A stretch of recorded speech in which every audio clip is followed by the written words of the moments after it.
오늘 본문은 베드로와 로마의 백부장 고넬료와의 이야기입니다. 이 본문 이전을 보면 좀 이상한 사건이 일어납니다.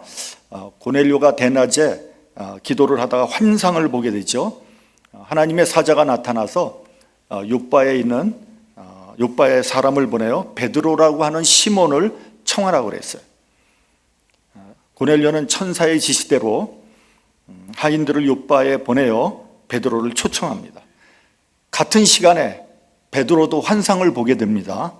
하늘에서 큰 보자기 같은 것이 내려오는데 그 안에는 네 발 가진 짐승과 기는 것들과 공중에 나는 것들, 즉 온갖 부정한 짐승들이 가득 들어가 있었습니다. 하늘에서 소리가 들려오는데 베드로야 일어나 잡아먹으라고 합니다. 베드로는 말합니다. 주여 그럴 수 없나이다. 속되고 깨끗이 아니한 그런 것들을 여태까지 한 번도 먹은 적이 없습니다. 그런 환상이 3번 있은 후에 그 큰 그릇은 다시 하늘로 올라갔습니다. 베드로는 생각합니다. 이게 도대체 무슨 의미일까? 그때 고넬료가 보낸 사람이 베드로의 집 앞에 도착하여 베드로를 찾았어요. 그리고 성령께서 베드로에게 말씀하십니다. 그들을 따라가라. 그런 일이 있은 후에 본문이 시작이 되는 겁니다. 원래 베드로의 성격은 좀 이렇게 설치는 스타일의 사람이었습니다. 그리고 그는 예수님의 호위무사를 자처했습니다. 예수님이 어디를 가든지 그는 늘 앞장섰던 사람이고 또 큰 소리도 제일 많이 친 사람이에요. 그래서 칭찬도 많이 들었지만 야단도 많이 맞았습니다. 어쨌든 베드로는 예수님의 수제자로 인정받았죠. 예수께서 너희는 나를 누구라고 생각하느냐 물어봤을 때 베드로가 주는 그리스도시요 살아계신 하나님의 아들입니다 라고 대답을 해서 칭찬과 함께 놀라운 축복을 받게 됩니다. 그때 베드로라는 이름을 받았습니다. 베드로는 반석이라는 뜻이죠. 주님께서 이 반석 위에 내 교회를 세우리니 음부의 권세가 이기지 못할 것이다. 그렇게 말씀하셨어요. 그뿐만 아니라 천국의 열쇠도 준다고 하셨어요. 그래서 네가 땅에서 무엇이든지 매면 하늘에서도 매일 것이고 땅에서 풀면 하늘에서도 풀릴 것이라고 말씀하셨어요. 엄청난 축복이죠. 그래서 캐톨릭에서는 베드로를 초대 교황이라고 하면서 교황이 이 천국의 열쇠를 가지고 있다고 주장을 하는 거예요. 이어서 예수님이 십자가에서 죽으실 것을 말씀하니까 베드로는 주여 그러한 일이 결코 일어나지 않을 것이라고 했어요. 예수님이 죽을 수 없다는 거예요. 그러자 예수께서 사단아 내 뒤로 물러가라 너는 나를 넘어지게 하는 자로다 그렇게 말씀하셨어요. 그러니까 반석이었다가 졸지에 사단으로 전락해버리는 거죠. 또한 베드로는 예수님을 위해서 목숨을 바치겠다고 했습니다. 다른 사람들은 다 주를 버릴지라도 나는 언제든지 버리지 않겠나이다 이렇게 큰 소리를 쳤습니다. 그러나 예수께서 네가 오늘 밤에 닭이 울기 전에 네가 나를 3번 부인할 것이라고 말씀하셨습니다. 과연 예수님이 붙잡히셨을 때 베드로는 여종 앞에서 예수님을 3번씩이나 부인하는 비겁한 행동을 했습니다. 이런 모든 것을 볼 때 베드로는 마치 롤러코스터 같은 그러한 삶을 산 것 같아요. 때로는 너무 자신감이 넘쳐서 예수님을 위해서 내 목숨까지 바칠 것 같이 하다가도 때로는 형편없이 무너져서 쥐구멍이라도 찾아서 숨어야 할 판이었습니다. 누가복음 22장 31절에 보면 예수께서 이러한 베드로의 모습을 보고 사단이 밀 까부듯이 너희를 청구한다고 그랬어요. 타작마당에서 밀을 까불 때 도리깨를 가지고 곡신 나달을 내리치지 않습니까? 그러면 그 나달이 사방으로 튈 거 아니겠어요? 마치 베드로가 이와 같다는 거예요. 여러분, 인간의 심리란 참으로 이해하기 어려운 면이 있습니다. 우리는 인간을 세 가지 측면에서 이해를 합니다. 첫째는 생물학적인 면이 있어요. 인간은 육체를 가지고 있고요, 육체에는 본능이 있습니다. 우리가 본능에 따라 살아가는 것은 바람직하지 않지만 본능을 결코 정죄하거나 속되게 여겨서도 안 됩니다. 본능을 억제하는 금욕적인 행위가 반드시 신앙적인 것만은 아닙니다. 우리 기독교는요, 성스러운 것과 속된 것을 이중적으로 구별하지 않습니다. 왜냐하면 우리 자체가 성스러운 것과 속된 것이 함께 있기 때문에 그런 거예요. 이것은 성스럽고 이것은 속된 것이다, 이것은 하면 안 되고 이것은 해야 된다, 이렇게 구별하지 않습니다. 우리는 이 타락하고 속된 세상에서 그리스도인답게 살아가야 하는 바로 그런 사람이기 때문에 그런 거예요. 우리가 이 세상이 속되다고 이 세상을 떠나서 살 수는 없는 겁니다. 예수님은 그렇게 가르치지 않았어요. 가끔 이단에서 보면은 이 세상이 더러우니까 이 세상을 떠나 살라고 그렇게 가르치는데 절대로 그렇게 하면 안 됩니다. 우리는 이 세상에서 빛과 소금의 역할을 감당해야 되는 거지 이 세상을 떠나서 살 수는 없는 사람들이에요. 예를 들어 얘기하면 교회에서 목사라면 가정에서도 좋은 부모가 되고요, 사회에서도 훌륭한 모범적인 시민이 돼야 되는 거예요.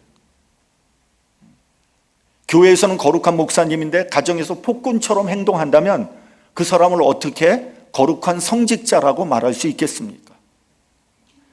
마찬가지로 집사도 마찬가지예요. 교회에서 집사라면 직장에 가서도 성실한 그리스도인답게 살아야 돼요. 교회에서는 집사인데 이 세상에 나가서 나쁜 짓은 죄다 하고 사람들로부터 손가락질 받는다면 그 사람을 어떻게 그리스도인이라고 말할 수 있겠습니까?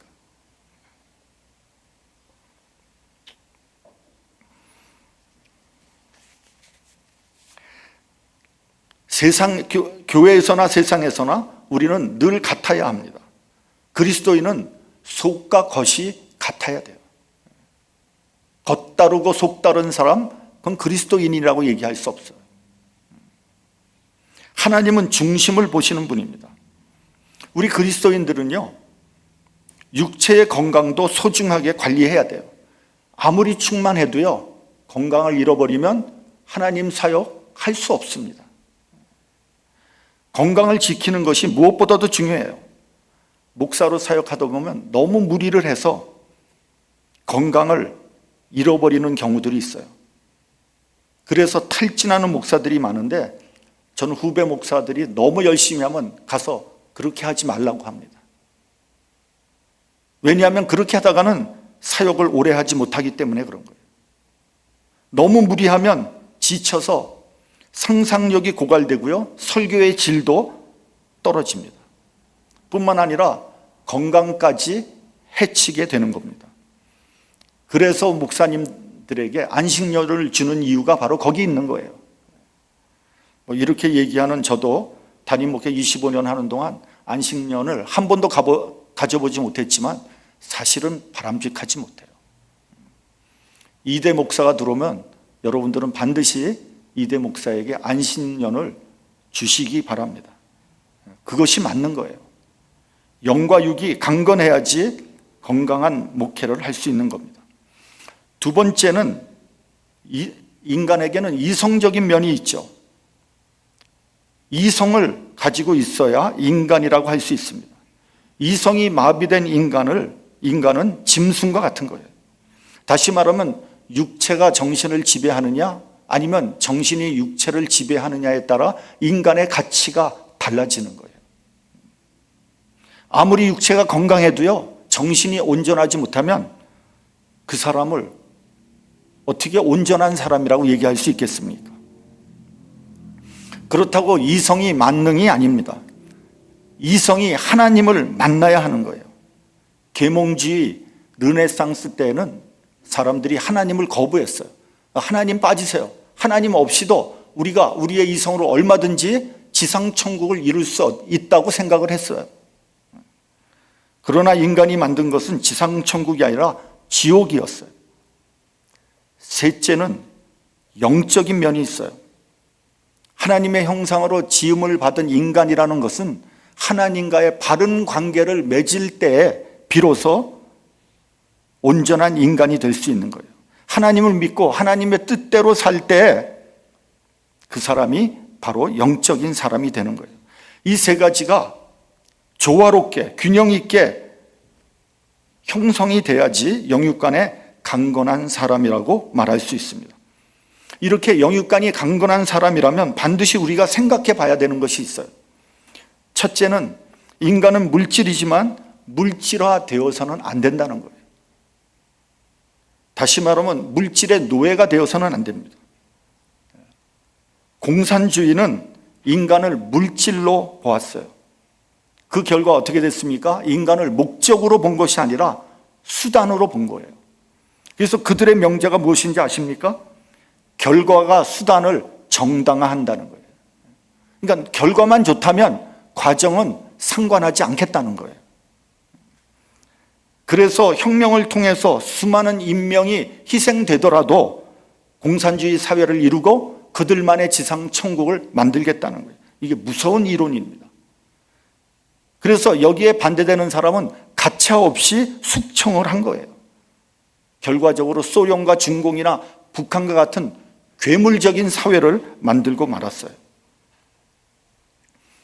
이번에 제가 이제 북중 국경 비전 출입을 하면서 한국에서 탈북한 자매 한 사람을 만났습니다.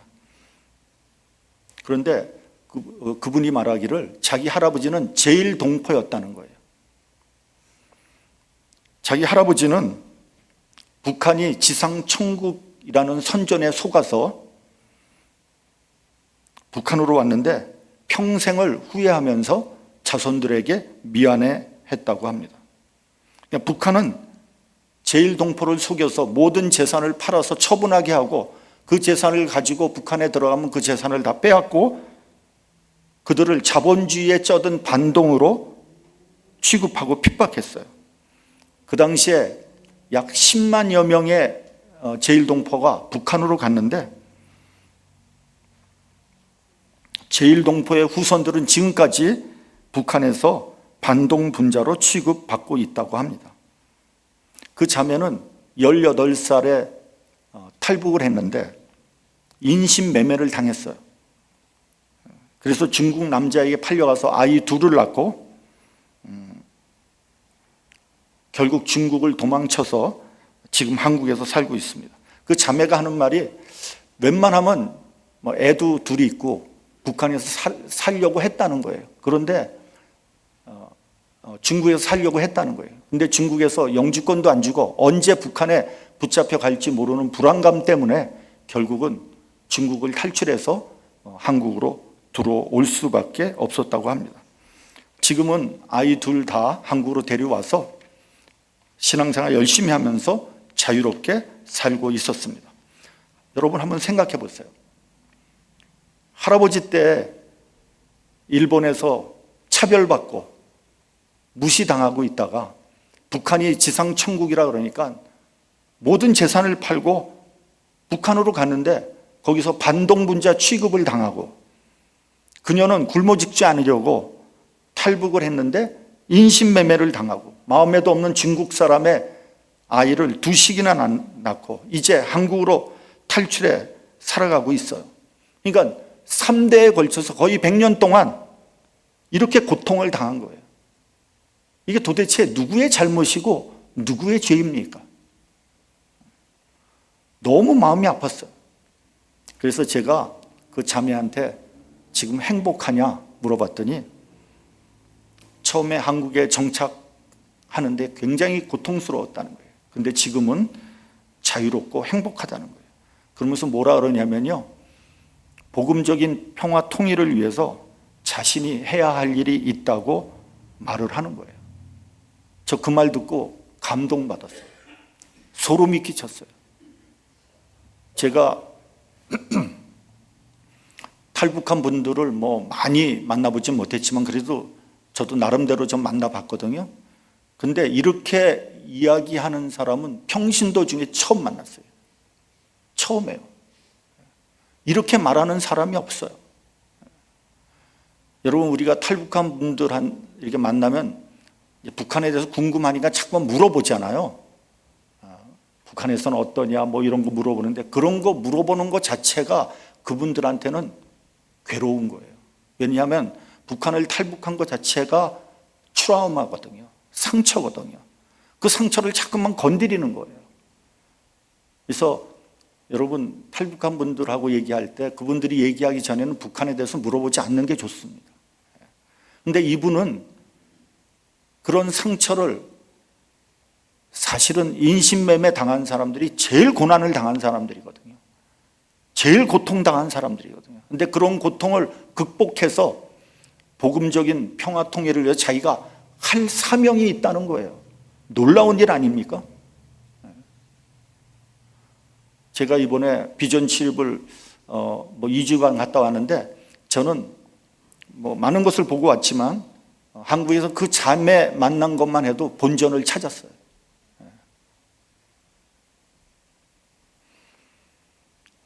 둘째는, 인간은 결코 우상화되어서는 안 된다는 거예요. 인간이 특별히 조심해야 하는 것은 우상화되는 것이고 신격화되는 거예요. 요즘 그 어린 가수들을 우리가 아이돌이라고 부르지 않습니까? 아이돌이 뭡니까? 우상 아닙니까? 그러니까 이들은 젊은이들에게 우상화된 거예요.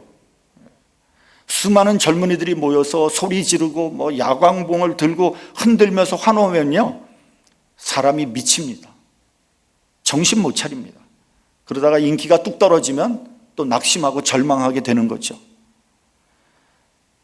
여러분, 정치인들도 한번 정치에 빠지면 거기서 빠져나오지 못합니다. 마약과 같다는 거예요. 대중들의 박수와 환호를 받는 것을 정치인들이 뭐라 그러는지 아세요? 뽕 맞는다 그래요. 뽕. 여러분, 뽕이 뭔지 아세요? 히로뽕을 의미하는 거예요. 마약을 맞는 것 같다는 거예요. 그러니까 대중들의 환호와 뭐 박수를 받으면 마치 마약을 투입한 것처럼 그렇게 기분이 너무 좋다는 거예요. 에너지도 받고 말이죠. 그렇게 우상화되고 정신 못 차리다 보면 저 죽는 줄 모르게 되는 거예요. 우상은 그만큼 무서운 거예요.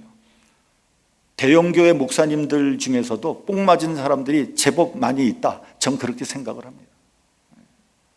우상화된 거예요. 사무엘상 15장에 보면 사울이 아말렉과의 전쟁에서 승리하고 난 다음에 자기를 위해서 기념비를 세웁니다. 그러니까 자기를 스스로 우상화시킨 거예요. 저는 개인적으로 사울의 이러한 행위가 결정적으로 하나님의 버림을 받게 된 이유이다. 저는 그렇게 생각을 합니다. 사회학자들의 연구에 따르면 인간이 인간 이상의 대접을 받으려고 하는 데서 우상화된다는 거예요. 인간이 신이 되려고 하는 마음, 신과 같은 대접을 받고자 하는 그것이 바로 우상화예요. 독재자들은 예외 없이 자신을 우상화시켰어요. 대단히 큰 죄입니다. 인간은 물질이지만 물질화되어서는 안 됩니다. 인간은 동물이지만 속물이 되어서도 안 됩니다. 또한 인간에게는 신성이 있지만 우상이 되어서는 안 됩니다. 그러기 위해서는 진실해야 돼요. 진실과 겸손은 같은 거예요. 겸손한 사람은 진실하고요, 진실한 사람은 겸손합니다. 진실과 겸손이 분리되면 그것을 외식한다, 이렇게 얘기하는 거예요. 심리학자 프로이드에 의하면 그의 인간 심리에 대해서 말한 걸 보면 참자, 트루 이고가 있고요, 초자, 슈퍼 이고가 있다는 거예요. 이 두 자의 간격이 크면 클수록, 멀면 멀수록 고민과 갈등이 많다는 거예요. 다시 말하면 진짜 내가 있고 내가 되고 싶은 나가 있는 거예요. 그리고 사람들이 기대하는 또 하나의 나가 있는 거예요. 이 셋 사이의 간격이 멀면 멀수록 고민이 많아지고요, 허황된 사람이 된다는 거예요. 그러니까 참된 나를 지키는 것이 어려운 일이에요. 나에게 진실한 것이 쉽지 않습니다. 자신을 지킬 수 있어야 돼요. 예를 한번 들면요, 여러분 마라톤 경주를 하는데 가장 경계해야 되는 게 뭔지 아십니까? 마라톤 경주를 하는데 바로 자기 페이스를 지키는 거예요. 자기 페이스를 지키지 못하고 남이 앞서간다고 그것 쫓아가다가는 지쳐서 중도에 포기하게 되는 거예요. 마라톤 못합니다. 신앙생활도 자기 페이스를 지켜야 합니다. 오버하면 안 됩니다. 신앙도 없는데 남이 헌신한다고 따라했다가는 시험에 딱 듭니다. 대부분 불평불만하는 사람들 보면 믿음이 없는 사람들이에요. 여러분, 어떤 사람이 불평하고 불만이 있습니까? 그건 믿음이 없는 사람이에요. 만약에 주의 사역을 하다가 불평과 불만이 생기면요, 그 순간 그 사역에서 물러나야 돼요. 하지 말아야 됩니다. 믿음이 없으면 믿음이 생길 때까지 사역하지 않는 것이 맞습니다. 주의 사역을 할 때도 자기 분수에 맞게 해야 돼요. 사역을 하다가 불평 불만이 생깁니까? 그 자리에서 그 사역을 놓으시기 바랍니다. 그렇기 때문에 여러분, 주의 사역을 할 때는 반드시 자기 자신을 되돌아봐야 돼요. 의욕만 앞세우면 안 됩니다. 신앙적인 훈련과 내공이 필요한 거예요. 여러분, 우리가 어느 때 자기 자신을 상실하는지 아십니까? 실패할 때 자신을 상실합니다. 보통 실패하면은 자신이 없어지죠. 그리고 자기 비하를 하게 됩니다. 나는 이거밖에 안 되나? 그렇게 실망하고 낙심하다가 자신을 상실하게 돼요. 또 더 중요한 것은요, 여러분, 성공했을 때, 칭찬받고 존경받을 때 자신을 잃어버려요. 이번에는요, 자기 자신에 대해서 과대망상을 하게 돼요. 자신에 대해 너무 과신하는 거예요. 그래서 오버페이스를 하게 되는 거예요. 이 부분을 정말 조심해야 되는 거예요. 실패하고 고난을 당할 때는 대부분 하나님 앞에 나와서 자신의 부족함을 고백하고 회개합니다. 기도합니다. 그러나 성공해서 남들의 존경과 칭찬을 받을 때 하나님 앞에 나와서 자신의 부족함을 고백하고 회개하고 기도하는 사람은 거의 없습니다. 자기가 최고인 줄 압니다. 이것이 무서운 함정이에요. 여러분, 성공하고 나서 목이 뻣뻣해지고 교만해지는 사람은 이미 자신을 상실한 사람이에요. 오늘 본문에서 베드로를 보십시오.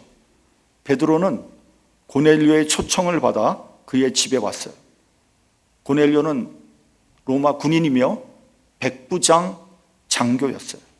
그는 식민지 유대 땅을 다스리는 로마의 군인이에요.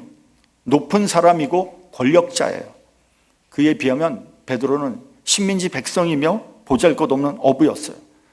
인간적으로 보나 신분으로 보나 권력으로 보나 비교가 되지 않아요. 권력자와 초라한 어부입니다. 그런데 고넬료는 그의 일가 친척과 함께 엎드려 절을 합니다. 우리 성경에서는 절을 했다고 되어 있지만 원어 성경을 보면 경배하고 예배했다는 거예요. 예절을 넘어서 베드로를 신격화하는 거예요. 다시 말하면 고넬료와 온 식구들이 땅에 엎드려서 배를 깔고 두 손을 쭉 뻗고 베드로에게 경배한 거예요. 베드로의 본래 성격 같으면 우쭐해야 마땅합니다.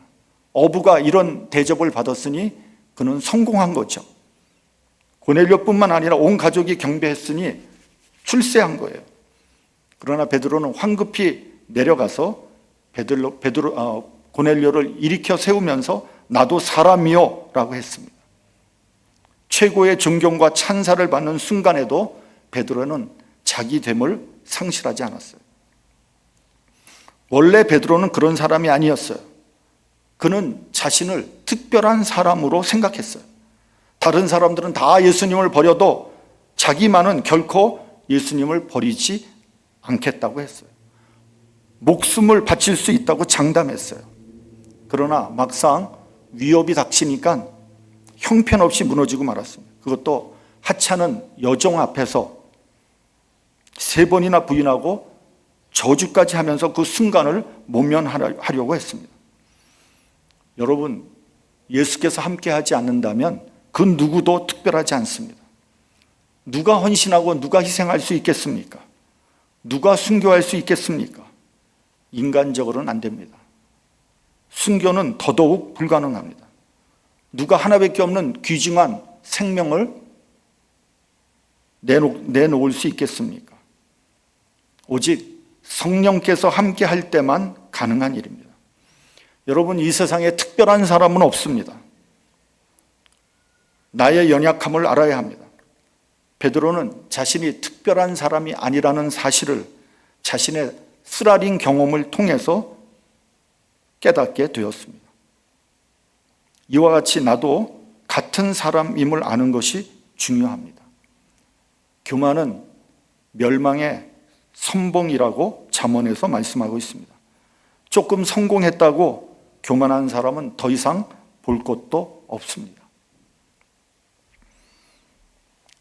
요즘에는 셀폰에 알람 기능이 있으니까 그런 일이 없는데, 과거에는요, 새벽 기도를 하기 위해서 알람 시계를 이렇게 셋업해 놓고 자지요. 근데 가끔 저의 경험입니다만 알람 시계가 울리지 않을 때가 있어요. 왜 그런지 모르겠어요. 그래서 딱 아침에 깨 보면 벌써 5시 40분이야. 이미 늦었어요. 지금 아무리 빨리 서두르고 옷 입고 세수도 하지 않고 머리도 빗지 않고 나가도 10분 늦었어요. 그러면 어떤 생각이 드는지 아세요? 야, 이건 나가야 되나? 말아야 되나? 차라리 나가지 않고 몸이 아파서 나가지 못했다고 익스큐즈를 하는 게 낫지 않을까? 아니면은 지금이라도 나가서 새벽 기도를 인도해야 하나? 갈등하게 되죠. 익스큐즈를 해도 누가 뭐라 그러지 않습니다. 그 당시에는 새벽 기도 한 서너 명 나왔으니까 목사도 새벽 기도 못 나올 수도 있는 거 아닙니까? 목사라고 맨날 기계처럼 일어나야 됩니까? 익스큐즈 할 수 있죠. 그래도 이건 아니지. 늦게라도 나가서 인도해야지 하고 나가서 인도하면요, 그렇게 마음이 편할 수 없어요. 주님이 주시는 평안함이 있습니다. 여러분, 진실이 중요한 거예요. 나의 나됨은 진실함에 있습니다. 변명하지 마십시오. 차라리 나의 부족함을 시인하십시오. 하나님은 그런 사람을 들어서 쓰십니다. 좀 잘 됐다고 막 우쭐대고 교만하고 뭘 좀 안 됐다고 그냥 풀이 죽어가지고 무너지고, 이런 사람을 어떻게 주님께서 쓰시겠어요? 여러분, 이 세상에 특별한 사람은 아무도 없어요. 예수께서 함께 하실 때, 성령께서 내 안에 임재하실 때 우리가 주의 사역을 능히 감당할 수 있고 주님께 충성을 다할 수 있는 거예요. 그런 사람이 진짜 그리스도인이에요. 말로만 그리스도인, 여러분, 그런 사람 되지 마십시오. 진실과 겸손함을 가지고 주의 일을 감당하는 저와 여러분이 되시기를 주님의 이름으로 축원합니다. 기도하겠습니다.